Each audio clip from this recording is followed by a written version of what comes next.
What type or form of media product have we produced?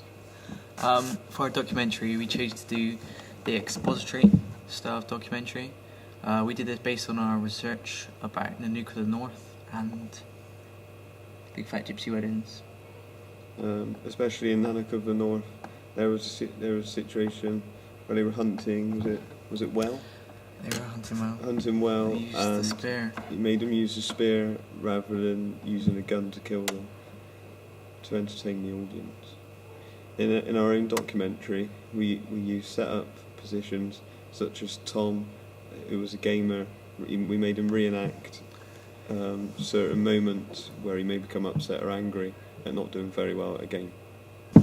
How has this choice of form affected the decision-making process during pre-production, production and post-production? Well, in pre-production, we did a lot of research on Channel 4 documentaries, including Fried Chicken Shop, where we looked at the camera angles, all the different ones that they used, the type of music they may have used. Voiceovers that we may have used. Yeah. So that made us consider our camera angles. We also, pre-production, therefore had to make a sort of script. We did a couple, didn't we? For the questions we would pose to our interviewees. We also did a couple of storyboards to just plan out how the documentary would run. Hopefully run. And then during production, we found that just using a camera to record both video and sound didn't work very well. So we then used the camera, and we also used your iPhone. We did use my iPhone for the sound. We then grouped them together on a program called Avid. That was a lot better, wasn't it? When editing, this would be post-production. And then after we'd done all the filming, we just had to make sure we edited it nicely so it all flowed. We deleted some clips that probably weren't the best. Yeah. We went through various soundtracks to what best suited, what would best suit this type of documentary. That took a while, didn't it? Used numerous people as a voiceover before deciding on our final person, and just generally give it a documentary feel, whilst still being interested in what's being shown.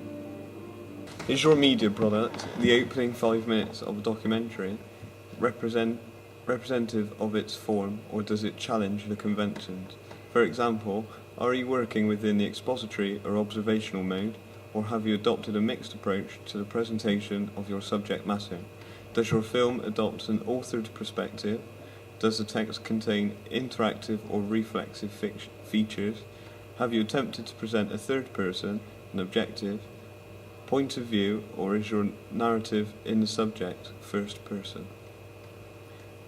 Well, we just tried to keep it right in the expository style. We didn't really challenge any conventions. We just used the standard expository features, really. Features. We ensured we used a voice of God. This voice of God, the narrator that we found, eventually decided to use, had previously done work for a local Bristol radio station for some adverts, and he was more than happy to do it for our amateur product. It sounded really good. We also made sure, obviously, throughout the whole documentary that he had a script. We prepared a script for him, so he just had to read it out. Also, when he was narrating, we made sure that he was speaking in third person. Yeah, he used third person, such as so when introducing the documentary, he said, "Tonight we will be looking at," rather than "I." The documentary does not adopt an authored perspective as a narrator, as the documentary is not based on our narrator or the person who created the documentary. What examples of real media does your production imitate? What are the key similarities, differences between their text and your own production? What useful ideas did you take away from your analysis of these texts? Well, from the research we did of the Channel 4 programmes, we tried to fit in as many Channel 4 features as possible. Yeah, we watched many Channel 4 documentaries during the pre-production of our own documentary, We noticed that some programmes, such as some documentaries such as Educating Yorkshire and Fried Chicken Shop, would include hashtags at the start of the documentary. This would obviously be used for people to talk about the programme on Twitter, and it coincided with the Channel 4 house style, which is what we attempted to replicate. We also found that they all really had the same kind of font, didn't they? Yeah. For the writing, but this was quite hard to find on it. Really, we couldn't find the exact font that Channel 4 used, so it really took a while to find one that was pretty similar.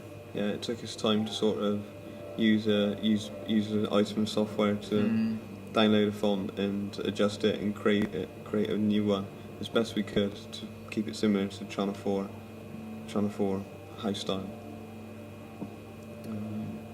As well as this Channel 4, they always have they tend to have the scripted narration in their expository documentaries. So we also tried to maintain this when making our documentary. We also noticed with this narration that they would also speak in third person. This would they would attract the audience and try to be among the audience and talk as if they are someone who's also watching a documentary or programme.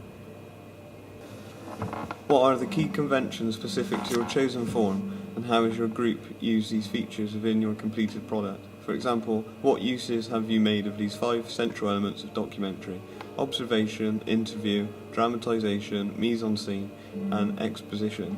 What techniques have you used to construct realism within the narrative, and how have you used images and sounds to represent the subject matter, people, places, and ideas which feature in your film? How have you sought to guide the audience's response to and interpretation of the documentary through your use of these conventions?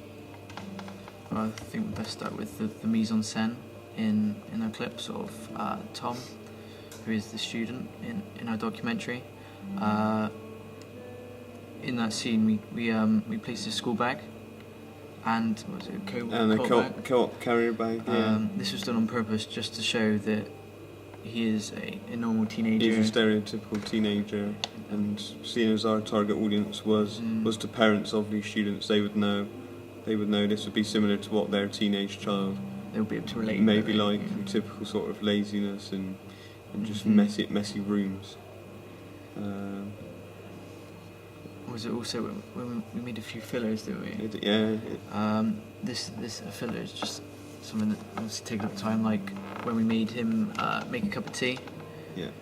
When we watched a lot of Channel 4 documentaries prior to making our own, we noticed that when interviews were taking place in the interviewee's home, they would include things like making a cup of tea or something to eat, just something basic to kill time. But you could also include sort of a part of the interview within this process. I think we used the voiceover as well, the voice of God over this section. What else? So we interviewed Laura Sharp, who is a psychologist. Yeah, an expert in the field. This was so that the audience, because obviously she's an expert, the audience would believe what she's saying. We also went to her own environment, which was her office at the time. Yeah. We made sure her computer was on. This was done deliberately so that she was in her professional field of work, which adds realism to her to the point of view that she's given across. We also noted that from Channel 4 documentaries that we had watched, that there would always, if there was to be an interview, there would be two interviewees that would both give their points of view on an argument, enabling the audience to have their own thoughts about what's being argued. How have you used the codes and conventions of your chosen form within your main production? Are there aspects of the finished film which, upon reflection, are disappointing? We thought that the main thing that was kind of really disappointing about our film was the sound. A lot of people said that, especially in some of the interviews, that the voices of the interviewees may be a bit quiet. Yeah. Maybe overpowered by the soundtrack that we used. Also, we didn't have access to clip-on microphones, which in some of the Channel 4 documentaries that we did watch, such as Fried Chicken Shop, where some of the situations were obviously put together. A lot of the people who were involved in the scene would have these clip-on microphones to enhance the sound. Obviously, we didn't have access to that, so some of the sound of interviewees wasn't as great as it possibly could have been. Like I've already said about the soundtrack, at the time it kind of seemed like it fitted well, but from the responses that we got, yeah, it probably didn't. We probably could have found a better one, but it did take a while, didn't it, to just spent find a lot of time just finding a soundtrack that was sort of low key enough to be in the background, but also for people to still be aware of. Yeah. We also spent a lot of time filming. We after when we came back to edit, we noticed that a lot of this was sort of mediocre sort of stuff that we wouldn't necessarily include in our documentary. This could have perhaps been down to our planning process. Could have been a little bit better, and actually knew what we wanted to do 100% rather than exploring different ideas whilst filming.